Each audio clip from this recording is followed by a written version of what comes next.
is looking at 7 different mechanisms where its hunt for the cause of the explosion is focused.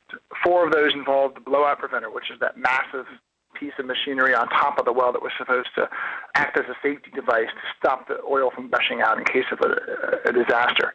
Of course, that device failed.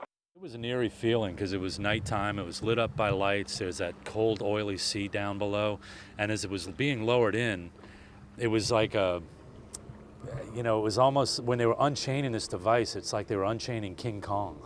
As it was being lowered, there was this kind of like hush of anticipation, and people would see something. It was like, it's like watching a live execution or something.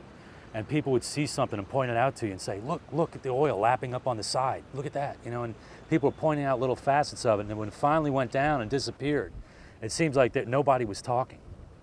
And then the water got calm again and it was gone. And of course, everybody wants this thing to work. I mean, there's not a person in their right mind that doesn't want this to be resolved quickly. Every day this went by, this is going to affect southern Louisiana and the Gulf Coast more and more.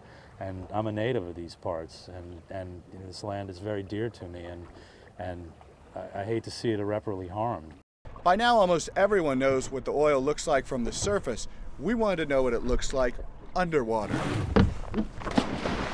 Splashing here 40 miles offshore, the images are heartbreaking. Oil so thick it blocks out almost all of the light below. Because of the darkness, I stayed just 10 to 15 feet under the surface, but I could see oil in every direction as far as I could look, up and down. We also dove an oil rig to check the ecosystem there. Scott Porter, a longtime diver who studies coral reefs, went along. When we first got in the water and we passed through that first 30 feet, what I noticed was a murky haze on the water that's usually not there. Now, we'll have freshwater mixing that'll give us a haze, but this was like a chemical solution haze.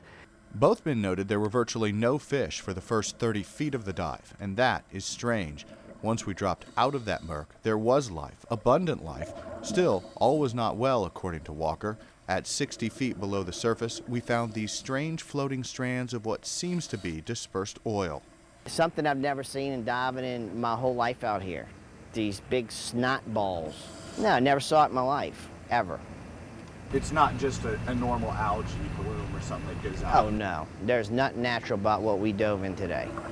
You hear so much stuff, they say that we're not out of anything yet, but I mean, we're shut down for anything that we can do because of the oil.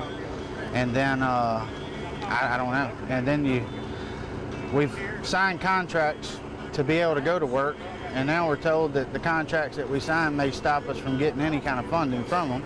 So I just don't know what to believe. It's just, and then we run from place to place to meeting to meeting, and it comes out to be nothing. It's just like we get the runaround around here. Every time we get the runaround. If something doesn't happen, we're going to be out of business.